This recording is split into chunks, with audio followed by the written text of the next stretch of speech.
All right. So, welcome everyone. Thanks for taking the time tonight to meet with us.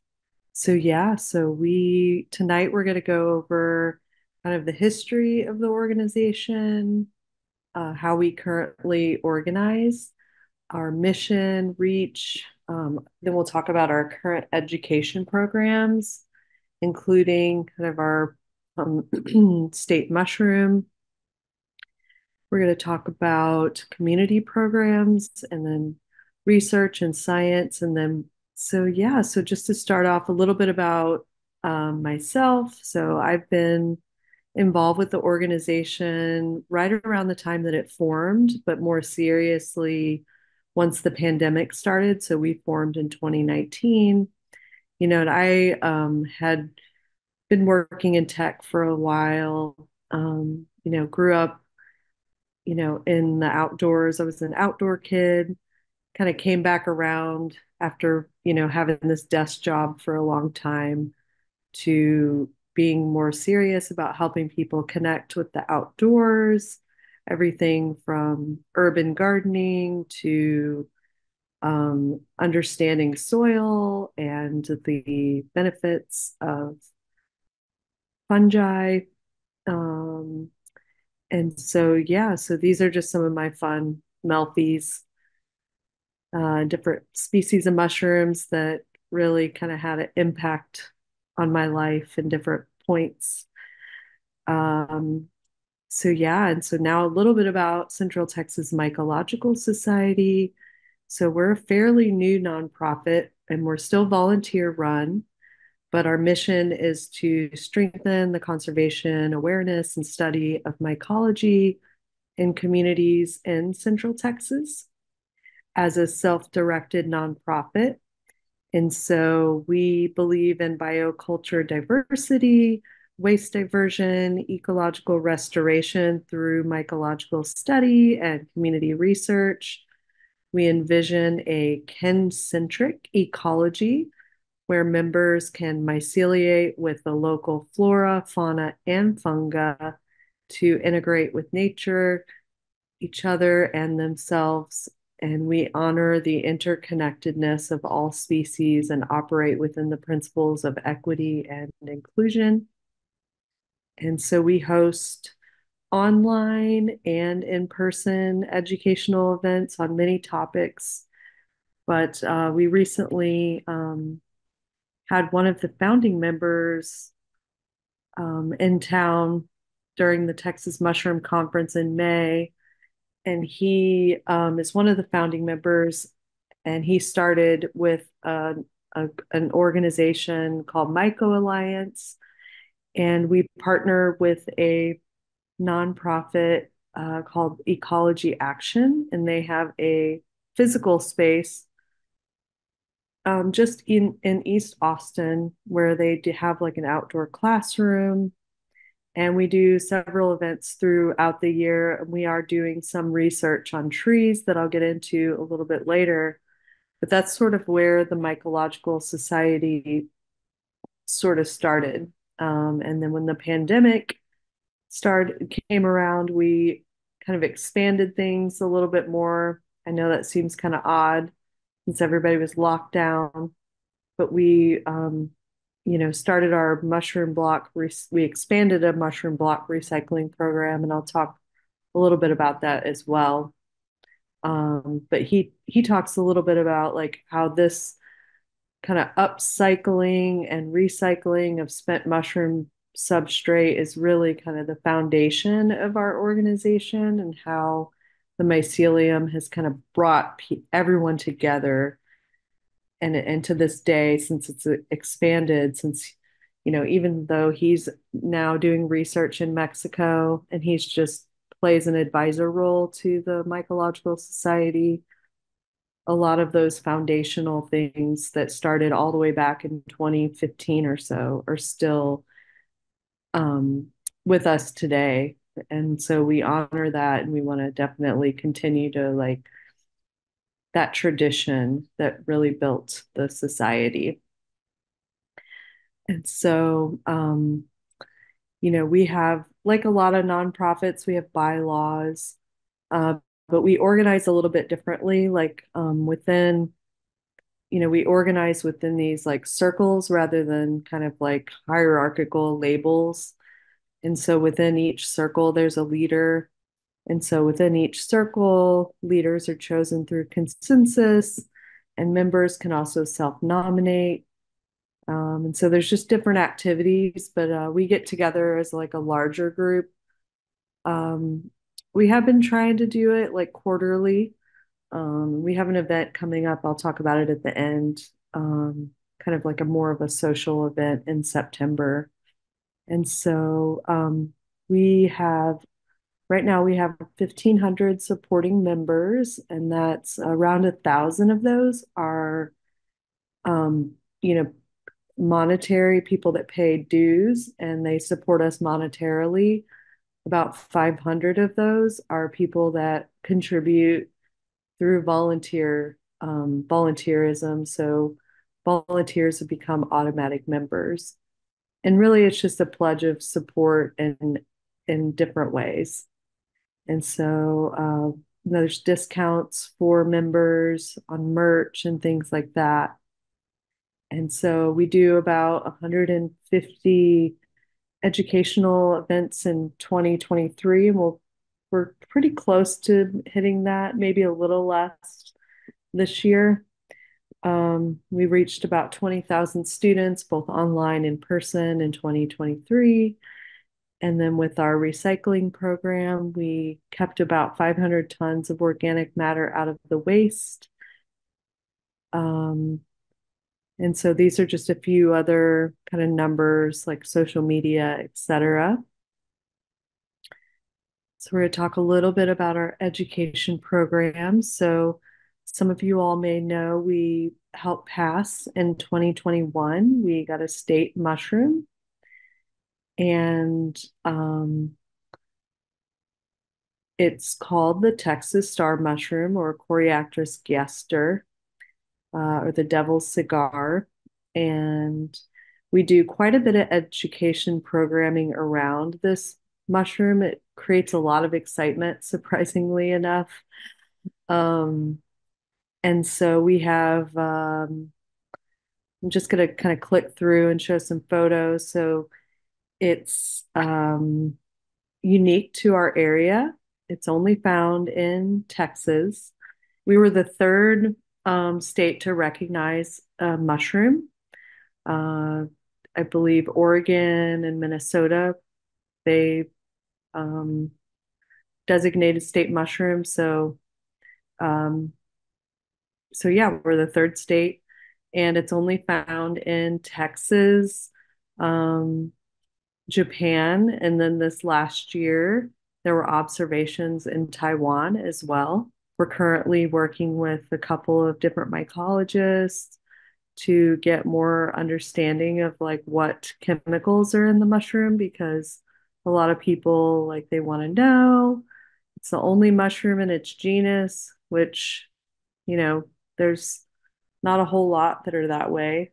So we just don't know that much about it. Um, and so here's a couple more photos of it. It starts to emerge, and strangely enough, we started to see the little cigars pop out. I was out doing a hike last week and saw these little stars popping up, and or the cigars popping up. And so they've already started to fruit. I think we had that little cold snap at the end of July, and sometimes that stimulates mushroom growth. And so they started to grow. And I took some to MycoFest in Pennsylvania, and they're going to be doing some more DNA. One of the groups there, Ohio DNA Lab's going to do some DNA studies. So I've been able to document it like hissing, because there hasn't been anything in the records. And I was just kind of like, why not? Because they're so abundant here, even though it's geographically rare. Was able to kind of film the hissing sound, which a lot of mycologists have written about over the years, but couldn't find anything online. And then we went out with our Texas Parks and Wildlife. You can hear that. This is just sort of in situ, like in a barbecue tray, appropriate for Texas. Um, and then we went out with Texas Parks and Wildlife. They worked with Texas Monthly and did a whole series on, visiting the state parks. And so this is really great because this was on all the CBS channels all over Texas. It was a really good opportunity for us to educate people at home on our state mushroom. So let's see if it'll play.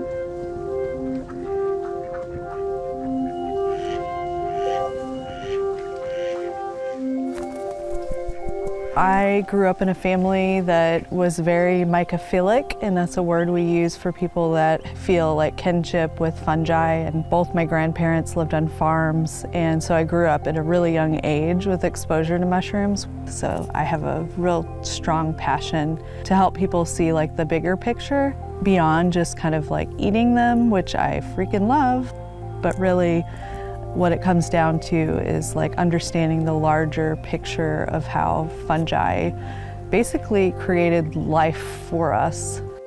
Here in Texas, our state parks provide it all. Backpacking, camping, canoeing, some even have late night dancing. But nothing draws Angel Schatz to Inks Lake State Park quite like mushroom hunting. So I love to forage mushrooms, and here in Central Texas, you can find about 3 or 4 choice edible mushrooms. If we have a rainy spring, you can find morels, you can find chanterelles. You can also find what's called chicken of the woods, which tastes just like chicken. It even contains fat and protein. And so they grow on the heartwood of our beautiful mature escarpment oaks, and so they are super delicious. The mere mention of mushrooms makes Angel's day, but there is one member of the fascinating fungi family that she really fancies. So in 2021, the Texas star mushroom, or the devil's cigar, the Latin name for it is Coreactis giester. It became the official state mushroom of Texas. So it's right there with like all of the other organisms, the bluebonnets, the different birds. So it's significant because this mushroom is only found in a few regions of the world. It's very geographically rare. So it's abundant around our cedar elm stumps, but it's actually only found in the I-35 corridor of Texas. So it makes it a really, really great state mushroom.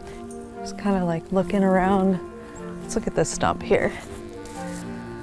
Wow, this is really decomposing. I found some! You know, one of the things that's written about in the morphology, and we've recorded it, they hiss when they spread their spores. You can actually audibly hear the spores being released. So let's give it a little blow and see if we can simulate some spore release.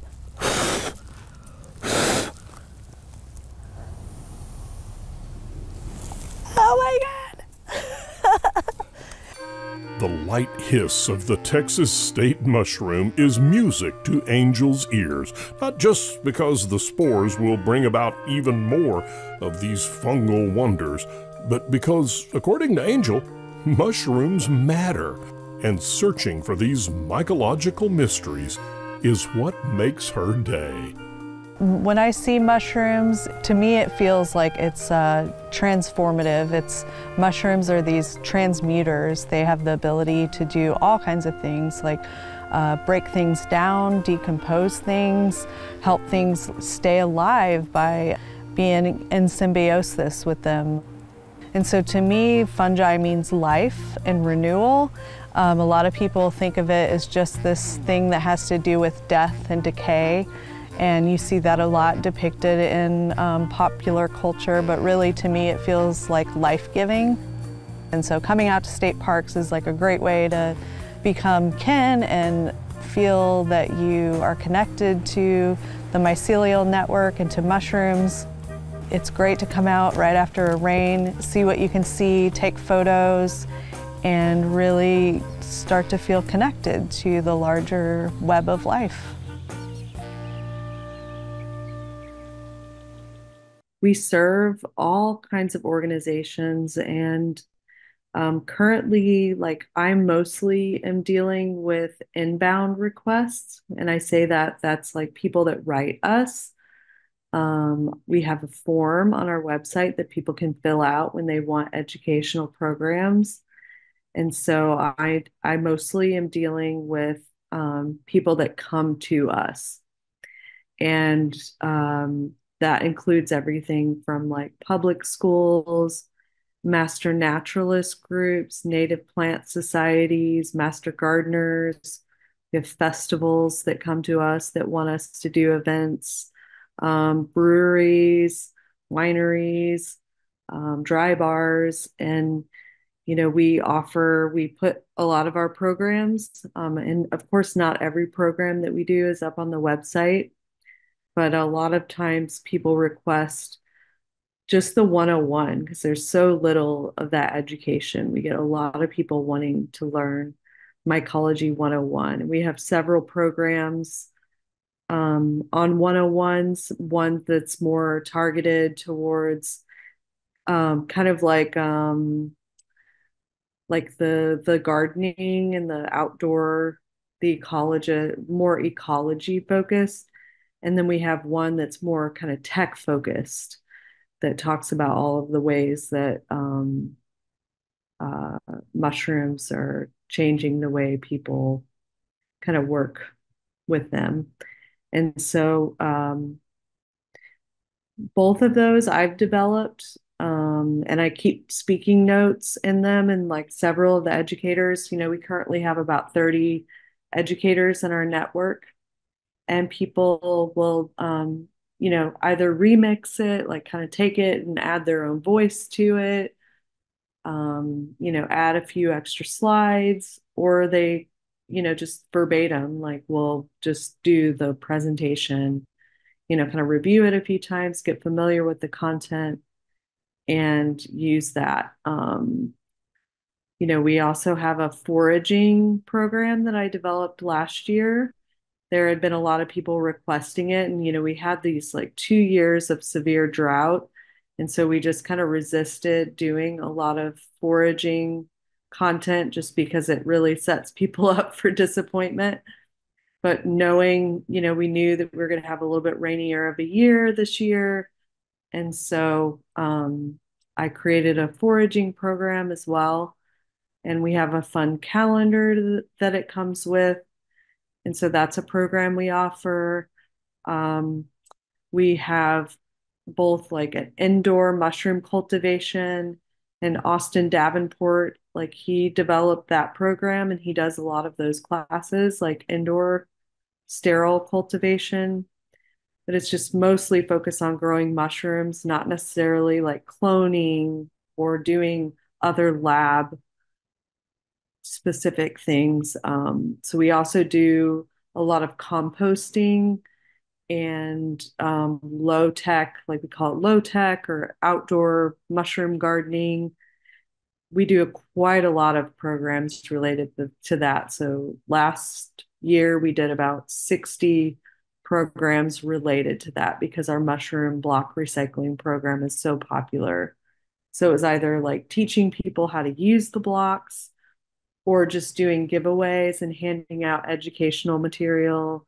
We partner up with like several nonprofits where they have other things going on. Like, for example, Tree Folks, when they do their tree giveaways, we do block giveaways and show people how to mulch and use them with their trees. So we have several ecology programs that, certified ecologists have done that are on, the intersection of fungi and insects and fungi and birds.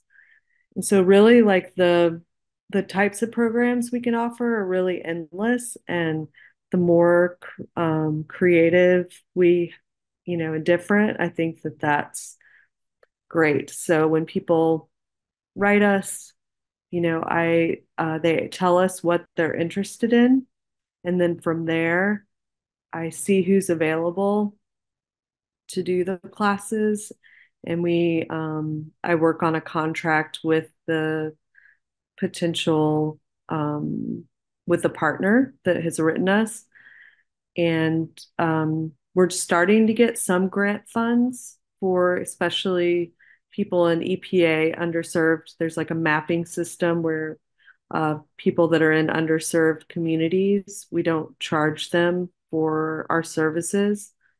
But if it is like an organization that is not in that kind of area, in an EPA underserved area, we just ask a minimum donation. And a lot of times it covers about like half of what our actual costs are. So, so that kind of gives you an idea of like how the classes are. And so, as I mentioned, we do online and in person. There's a lot of groups that meet online still, especially after the pandemic. So we have the opportunity to teach classes online as well. We do a speaker series. So once a month, we have a guest speaker that we've mostly been doing them online just because it's more convenient. And they speak on different topics. But we try to plan all of our events, at least where we give people 4 weeks to plan ahead. So having it public, having it out on our calendar, and that's kind of the next step. Like after the partner signs an agreement, we get things up on our calendar. And that's something that I'm always looking help on, like getting things on the calendar, sharing it on our Facebooks. Like there's all these event listings online, and that's a way for us to reach people and get information out there. So if you know you have interest beyond education, kind of helping out with like communication side of things, a lot of times that like falls on me to end up doing, which we're hoping to eventually, like we just applied for a big grant. We're hoping to eventually hire a executive director to do those kind of things. So yeah, so we do walks and workshops. As I mentioned, we do a lot of walks around our state mushroom, and then sometimes they're pop-up walks, like where we're, meeting um like right after a rain. We know the forecast usually about 10 days in advance, but in Texas, it really forecasts don't mean a whole lot, I'm sure you all know. But sometimes we haven't done these in a while. We were going and doing events in East Texas because they get a lot more rainfall. But I've kind of like I want to try to get something like an annual foray like scheduled in Central Texas, but it just ends up being kind of hard. So we end up doing a lot of walks. Um, a lot of them end up being requested, to be honest. That we do a lot of requested walks. We're doing one this weekend with a group of kids. It's just like a UV night walk. Um, so yeah, like the community will come to us, and a lot of times if we can't guarantee that we're going to see rain, then we propose like a UV night walk, which ends up always being a lot of fun. We have a fun bingo game, like scavenger hunt that we play with the kids and play with the community. Um, and surprisingly, we end up seeing a lot of mushrooms, even with it. If we don't have a whole lot of rain, we usually do see something interesting. But it's a way for people to kind of understand the whole how everything connects and how fungi's its role in helping, you know, all of the creatures.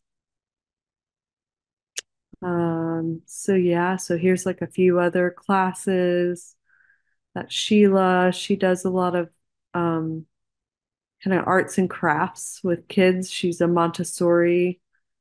She used to be a Montessori educator.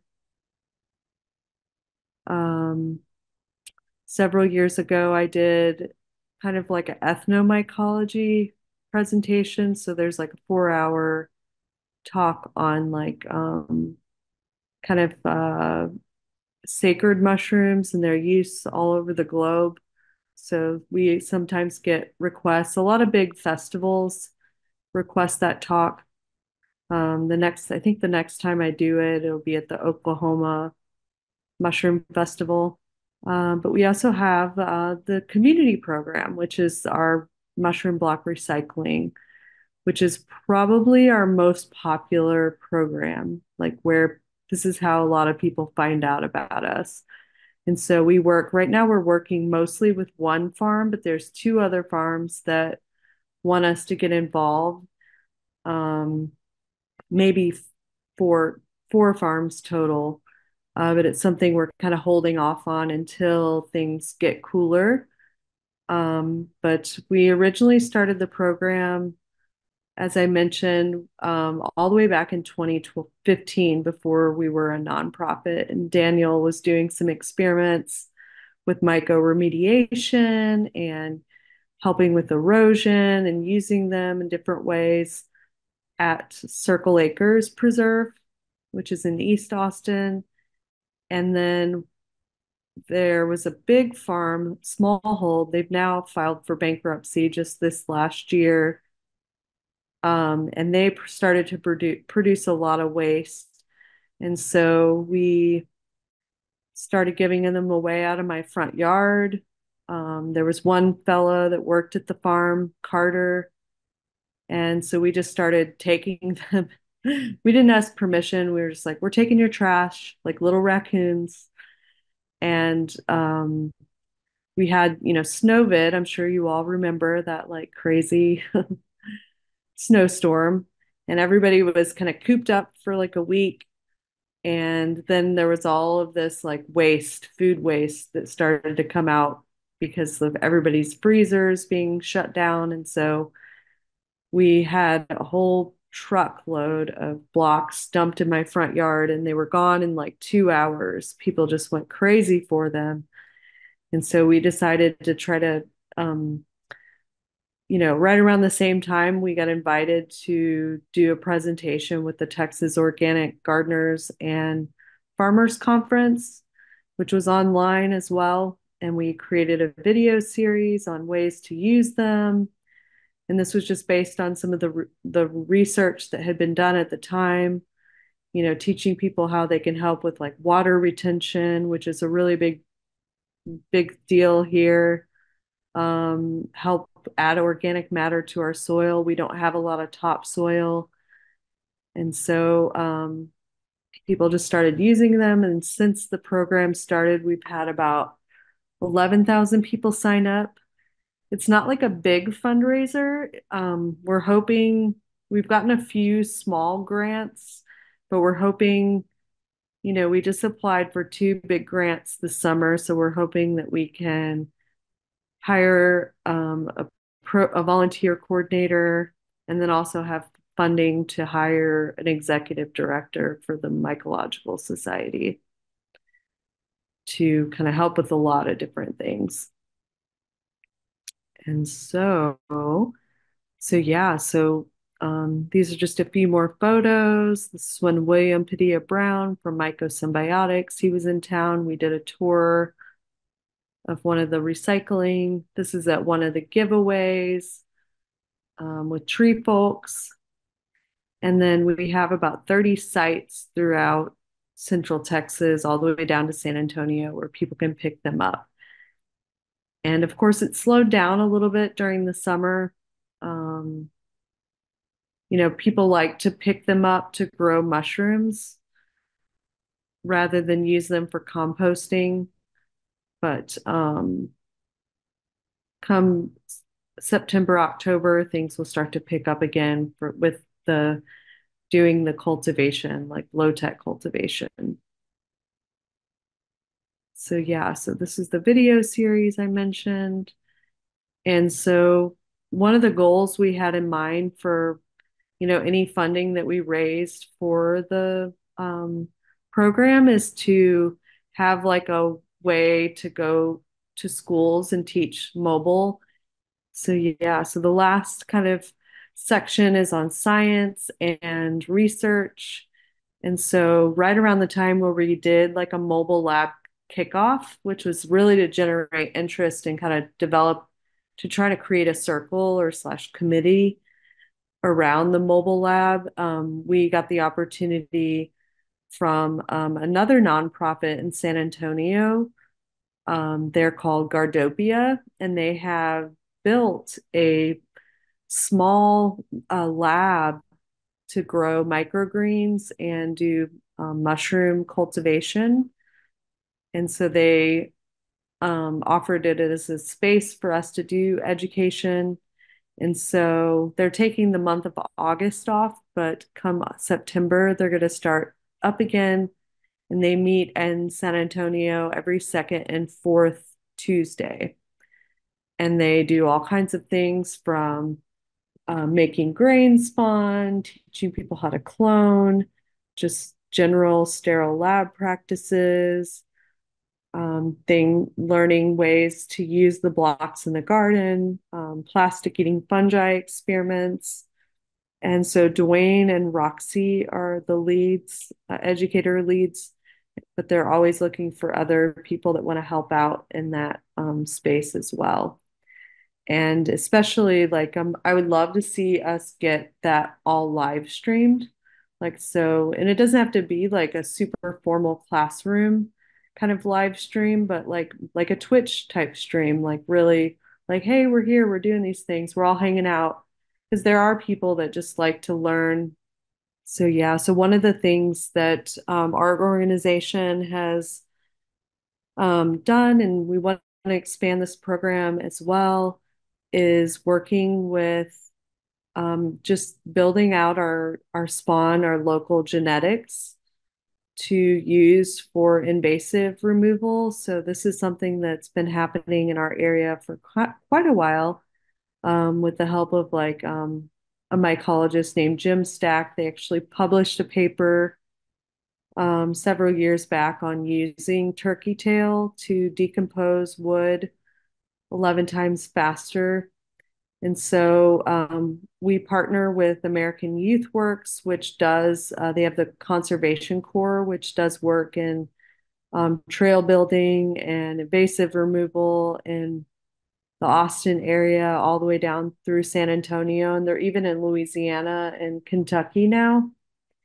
But we want to start working with them to provide them with spawn so they can inoculate logs rather than dragging it out of the forest and burning it. They can just use the fungus to kind of slow burn um, some of this organic matter and cycle the nutrients back into the forest.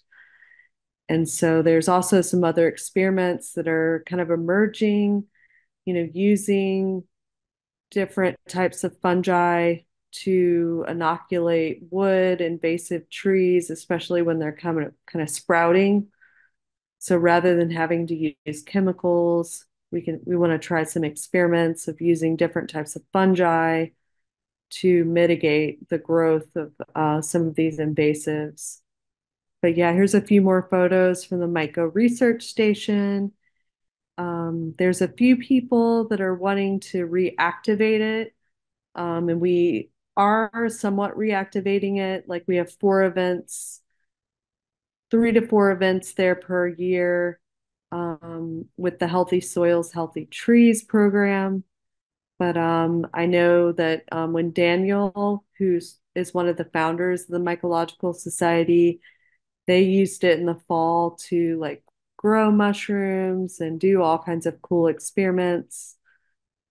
So it's really a place for the community to define how it's used. And so April Kissinger, she's in the education circle, and she's kind of created a survey to get feedback from the community on how we want to use that. But yeah, so here's a little bit of information on Healthy Soils, Healthy Trees. There's a lot more information on our website, but this is a grant funded program that was started originally by by Chris Kennedy. He now lives in San Francisco. He's moved away and handed over the leadership to Lewis Keller.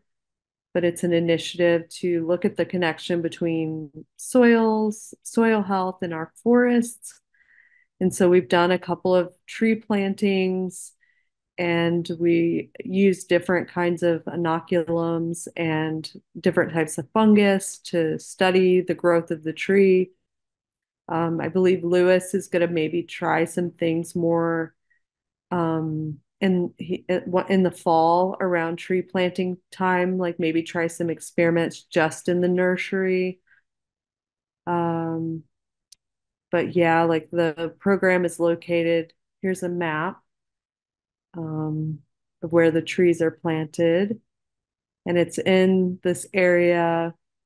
You know, the city of Austin did a survey of like tree canopy, and East Austin, of course, like it's where a lot of the redlining was. So of course there's not as many trees. So and there's a lot of opportunity to create like an equitable tree canopy. And so we work with tree folks because they do giveaways every, I think about 8 or 9 of them a year. They give away trees, and we in these different regions in these uh,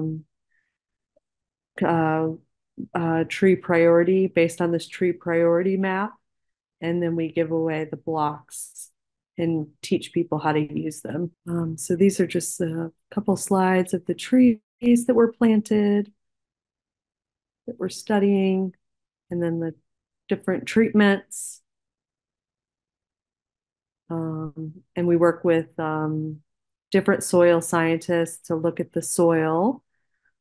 So another area of research that we do, and Hector Garcia, he's in charge of this program. We work with a mycologist. She now works at a plasticking fungi company called Hero, Liz Bowman. But she started the UT Fungarium again. You know, it had been shut down in the 90s because of one of the mycologists or I think in his will, he donated everything to New York Botanical. And it had specimens going back to the 1800s, and they donated that all somewhere else. And so there was no fungi being studied and put into the myco portal, which is kind of a new thing, of course, with the internet. So basically, like similar to plants, like dried specimen of fungi are just added to the myco portal. And it's quickly becoming kind of outdated, to be honest, with iNaturalist being kind of the dominant tool that people use. And so it is a way for people in the academic world, like when we hand off fungi to the fungarium, it becomes the property of UT. And there's no way for us to kind of like, I mean, we can always check it out and like do DNA and whatnot, but a lot of people are working with nonprofits like Mycota Labs and Ohio DNA Lab to do DNA. But this is still like a way for people within academia.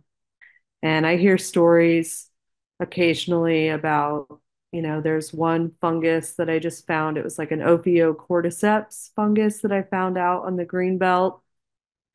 And I ended up finding the mycologist who was studying this, looking at the chemical compounds in it.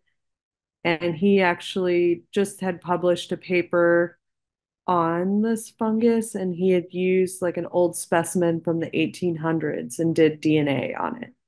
So there's still ways to amplify and extract DNA on some of these dried specimens. So it is beneficial, but it's something that like mostly what Hector is working on is there was a collection from Texas State that they were going to throw out, I think of 1,000 specimens.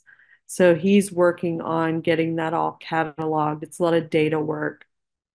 And he's really interested in taxonomy and learning about mushrooms and how they fit into the phylogenetic tree. He's just doing his undergrad in biology, so it's a real passion of his to learn. But yeah, I think that that's pretty much covers everything.